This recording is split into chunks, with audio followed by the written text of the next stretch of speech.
آج ہم ایک ایسی حقیقت پر بات کریں گے جس سے کوئی انسان نہیں بچ سکتا۔ موت کے 6 مراحل، ایک ایسا سفر جو ہر ذی روح نے طے کرنا ہے۔ پہلا مرحلہ یوم الموت، یہ وہ دن ہے جب انسان کی دنیاوی زندگی کا اختتام ہو جاتا ہے۔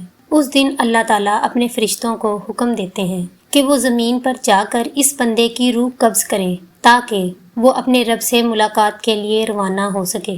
یہ دن کب آئے گا اس کا علم کسی کو نہیں۔ جب وہ گھڑی آتی ہے تو انسان کو بھی احساس نہیں ہوتا کہ آج اس کی زندگی کا آخری دن ہے۔ نیک روح کے دل میں سکون اور خوشی پیدا ہوتی ہے، جبکہ برے اعمال والے کو دل اور سینے میں دباؤ محسوس ہوتا ہے۔ اس لمحے شیاطین اور جنات فرشتوں کو اترتے ہوئے دیکھتے ہیں، مگر انسان ان کو نہیں دیکھ پاتا۔ قرآن پاک میں اس کا ذکر ایسے کیا گیا ہے، اور اس دن سے ڈرو جس دن تم اللہ کی طرف لوٹائے جاؤ گے، پھر ہر جان کو اس کے کیے کا پورا بدلہ دیا جائے گا۔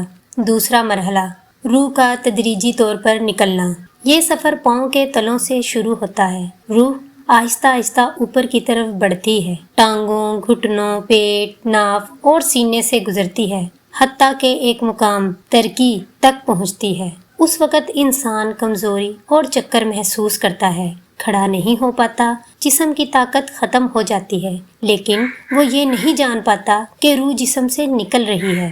تیسرا مرحلہ ترکی، قرآن پاک میں اس کا ذکر ایسے ہے، ہرگز نہیں، جب روح حلق تک پہنچ جائے گی اور کہا جائے گا کون جھاڑ پھونک کرے گا، اور وہ سمجھے گا کہ یہ جدائی کا وقت ہے، اور ایک پنڈلی دوسری پنڈلی سے لپٹ جائے گی۔ ترکی حلق کے نیچے کی 2 ہڈیوں کو کہا جاتا ہے جو کندھوں تک پھیلی ہوئی ہوتی ہیں۔ وَقِیلَ مَنْ رَاقٍ کا مطلب ہے کون روح کو لے کر جائے گا۔ اس وقت لوگ طبی مدد یا دم درود کی کوشش کرتے ہیں، مگر انسان ابھی بھی زندگی کی امید رکھتا ہے۔ وَظَنَّ أَنَّهُ الْفِرَاقُ، یعنی اسے احساس ہو جاتا ہے کہ جدائی کا وقت قریب ہے۔ وَالْتَفَّتِ السَّاقُ بِالسَّاقِ، روح نکلنے کا عمل مکمل ہونے کو ہے اور جسم کا نچلا حصہ بے جان ہو چکا ہے۔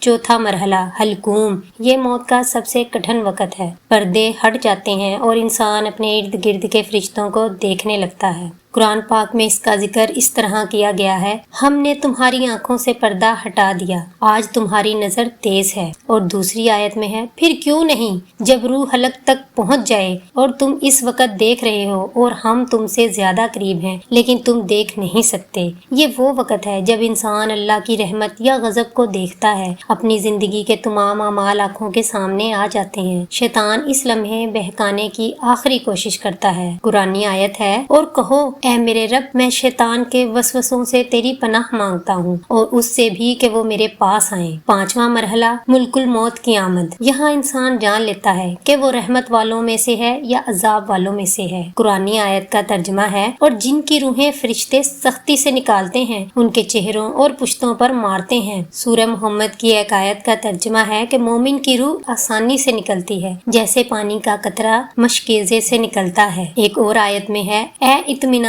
والی روح، اپنے رب کی طرف لوٹ، راضی اور مرضی، اور میرے بندوں میں شامل ہو جا اور میری جنت میں داخل ہو جا۔ چھٹا مرحلہ روح کا مکمل جدا ہونا، گناہگار کہتا ہے، قرآن پاک میں اس کا ذکر یوں کیا گیا ہے کہ اے میرے رب، مجھے واپس بھیج دے تاکہ میں نیک عمل کر سکوں، لیکن اللہ تعالیٰ فرماتا ہے، ہرگز نہیں، یہ صرف ایک بات ہے جو وہ کہہ رہا ہے، اور ان کے پیچھے ایک پردہ ہے قیامت کے دن تک۔ ایک اور قرآن آیت میں اس طرح ذکر کیا گیا ہے، اور موت کی سختی حق کے ساتھ آئے گی، یہی وہ ہے جس سے تم بھاگتے تھے۔ یہی وہ لمحہ ہے جو مومن کو جنت کی خوشخبری سنائی جاتی ہے اور گناہگار کے لیے عذاب کی وعید۔ ایک عالم سے سوال کیا گیا، لوگ موت سے کیوں ڈرتے ہیں؟ انہوں نے جواب دیا، کیونکہ تم نے دنیا کو آباد کیا اور آخرت کو ویران کر دیا۔ اے اللہ، ہمارا خاتمہ ایمان پر فرما، ہمیں اپنی رحمت کا سایہ عطا فرما اور جنت الفردوس کا وارث بنا، آمین۔